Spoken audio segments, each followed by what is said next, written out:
आज की बड़ी खबर आपको हम वाराणसी से बताने वाले हैं। ज्ञानवापी पर एक बहुत ही बड़ा फैसला आया है।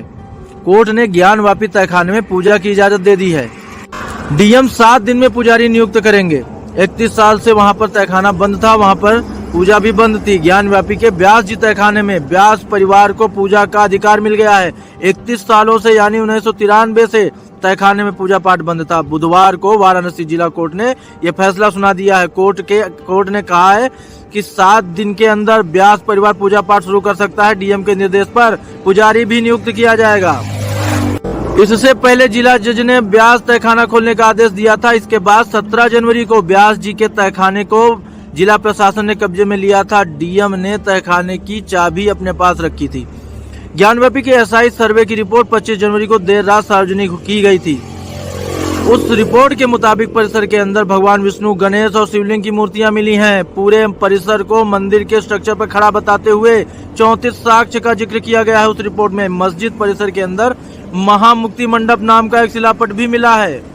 एसआई ने रिपोर्ट में लिखा है कि ज्ञानवापी में एक बड़ा हिंदू मंदिर मौजूद था। 17वीं शताब्दी में जब औरंगजेब का शासन था, उस वक्त ज्ञानवापी स्ट्रक्चर को तोड़ा गया, कुछ हिस्सों को मॉडिफाई किया गया, मूल रूप को प्लास्टर और चूने से छिपाया गया। 839 पेज की रिपोर्ट में एसआई ने परिसर के प्रमुख स्थानों का जिक्र भी किया है। ज्ञानवापी की दीवारों शिलापटों पर 4 भाषाओं का जिक्र मिलता है। इसमें देवनागरी, कन्नड़, तेलुगु और ग्रंथ की भाषाएं भी हैं। इसके अलावा भगवान शिव के 3 नाम भी उसमें मिले हैं। ये जनार्दन, रुद्र और ओमेश्वर हैं। सारे पिलर पहले मंदिर के थे, जिन्हें मॉडिफाई कर दोबारा इस्तेमाल किया गया है। एसआई ने ये बड़ा खुलासा किया है। 839 पेज की रिपोर्ट में उसने कई ऐसे साक्ष्य दिए हैं, अनगिनत साक्ष्य दिए, जिससे पता चल रहा है, उसका साफ कहना है कि वहाँ पर जहाँ ज्ञानवापी मस्जिद है, पहले एक भव्य हिंदू मंदिर था। परिसर के मौजूदा स्ट्रक्चर में सजाए गए मेहराबों के निचले सिरों पर उकेरी गई जानवरों की आकृतियां विकृत कर दी गई हैं, यानी उन्हें बिगाड़ा गया है। गुंबद के अंदरूनी हिस्से को ज्यामितीय डिजाइन से सजाया गया है। मंदिर के केंद्रीय कक्ष का मुख्य प्रवेश द्वार पश्चिम से था। इस द्वार को जानवरों और पक्षियों की नक्काशी और एक सजावटी तोरण से सजाया गया था। वाराणसी में व्यास परिवार वंश वृक्ष सजरा 1551 से मिलता है। सबसे पहले व्यास सतानंद व्यास थे, जो 1551 में इस मंदिर में व्यास थे। इसके बाद सुखदेव व्यास 1669, शिवनाथ व्यास 1734, विश्वनाथ व्यास 1800, शंभुनाथ व्यास 1839, रुक्नी देवी 1842, महादेव व्यास 1854, कलिका व्यास 1874, लक्ष्मी नारायण व्यास 1883, रघुनंदन व्यास 1905, वैजनाथ व्यास 1930 तक यह कारवां चला है।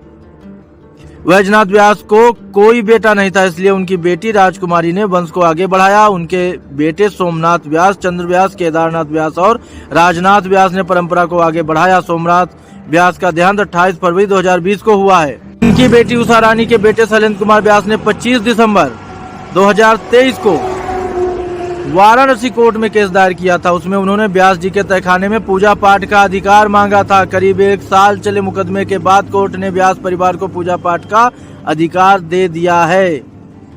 अखिल भारतीय संत समिति के महामंत्री स्वामी जितेंद्रानंद सरस्वती ने कहा कि पंडित सोमनाथ व्यास को ज्ञानवापी का तहखाना महानिर्वाणी अखाड़े ने युद्ध में जीत कर दिया था। ताम्रपत्र पर भी लिखा गया था।